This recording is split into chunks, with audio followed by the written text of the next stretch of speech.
warahmatullahi wabarakatuh. Welcome to my YouTube channel Andika Susantri. Jangan lupa tekan subscribe dan nyalakan tanda lonceng. Baiklah, pada video kali ini saya akan menjelaskan materi Pteridophyta atau kita kenal dengan tumbuhan paku. Berikut penjelasannya. Adapun ciri-ciri umum dari tumbuhan paku, seperti pada video sebelumnya, saya akan bahas keadaan selnya terlebih dahulu. Sel dari tumbuhan paku ini hampir sama dengan tumbuhan lumut ataupun tumbuhan lainnya. Dia bersifat multiseluler atau bersel banyak. Kemudian dia bersifat eukariotik atau memiliki inti dan memiliki dinding sel. Ciri umum yang kedua itu dari struktur tubuhnya. Ia merupakan tumbuhan kormus. Artinya ia memiliki akar, batang, dan daun. Nah, akar dari tumbuhan paku ini berupa akar serabut. Kemudian batangnya tumbuhan paku ini berupa rizom atau batang menjalar. Kemudian daun dibedakan berdasarkan ukuran dan fungsi. Berdasarkan ukuran, ia dibedakan menjadi dua bagian, ada yang mikrofil dan ada yang makrofil. Dilihat dari namanya, mikro artinya kecil, berarti ia memiliki daun yang kecil, dan makro ini besar, artinya memiliki daun yang ukuran besar.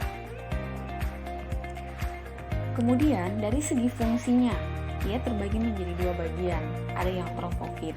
Trofofit ini berfungsi dalam proses fotosintesis. Trofofit ini disebut juga dengan daun yang steril. Kemudian ada sporofit, berfungsi untuk menghasilkan spora. Sporofit ini dikenal juga dengan daun yang fertil. Nah, ciri yang ketiga, dia memiliki pembuluh angkut, yaitu xilem dan floem. Kemudian dia berkembang biak dengan spora dan gamet. Kemudian ciri yang kelima yaitu metagenesis atau pergiliran keturunan. Nah, ini sama dengan lumut, ia mengalami daur hidup.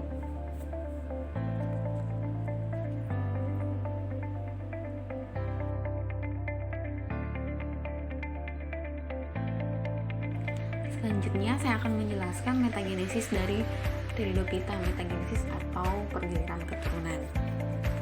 Spora pada tumbuhan paku ini dia akan jatuh pada tempat yang lembab sehingga membentuk protalium. Nah, protalium ini dia memiliki alat reproduksi, yaitu ada anteredium atau biasa kita sebut dengan alat kelamin jantan.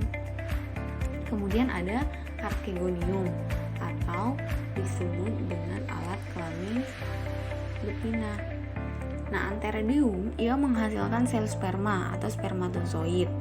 Kemudian archegonium menghasilkan ovum atau sel telur. Ovum dan spermatozoid akan mengalami fertilisasi atau penuburan membentuk zigot.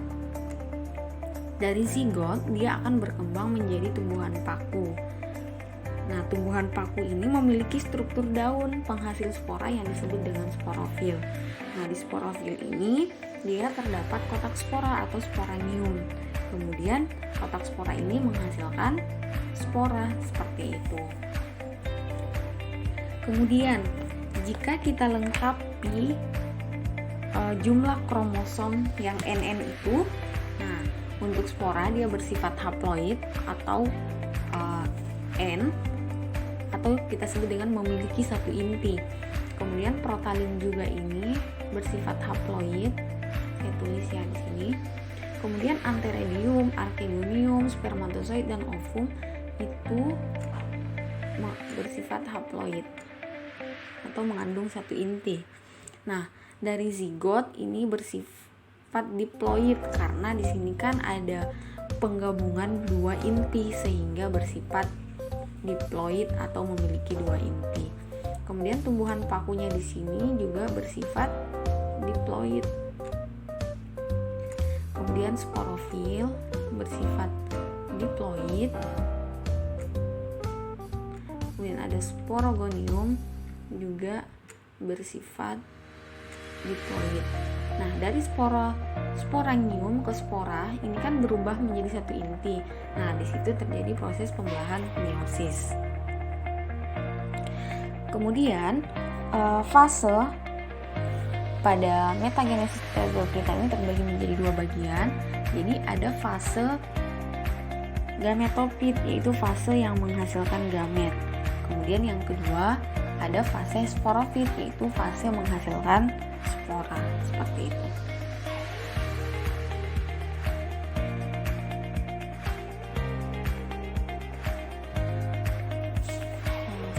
Selanjutnya saya akan jelaskan pengelompokan pteridophyta atau tumbuhan paku berdasarkan strukturnya.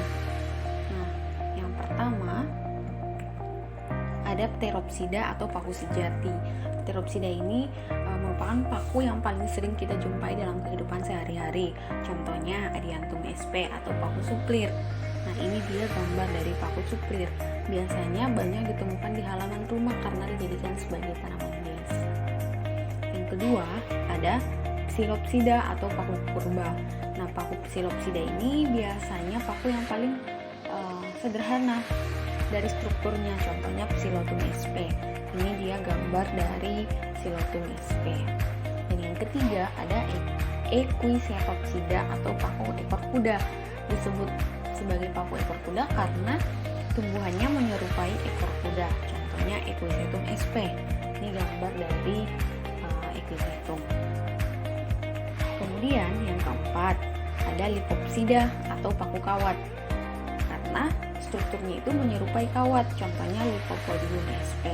Ini adalah gambar dari Lycopodium seperti itu. Selanjutnya saya akan bahas pengelompokan tumbuhan paku itu berdasarkan sporanya. Jadi yang pertama ada paku homospora atau biasa disebut dengan isospora. Berdasarkan ukuran dan jenisnya, ia memiliki spora yang sama. Contohnya Lycopodium sp. Yang kedua, ada paku heterospora. Berdasarkan ukuran dan jenisnya, ia memiliki spora yang berbeda. Jadi, di sini ada makrospora atau kita biasa sebut dengan spora betina. Kemudian ada mikrospora atau disebut dengan spora jantan. Contohnya Selaginella sp, kemudian Marsillia sp. Marsillia sp ini adalah paku yang biasa kita konsumsi. Kemudian yang ketiga ada paku peralihan, di mana ukurannya itu memiliki spora yang sama, tetapi memiliki jenis yang berbeda.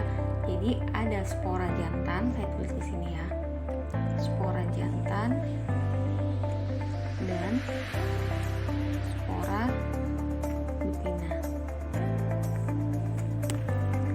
Contohnya Equisetum sp.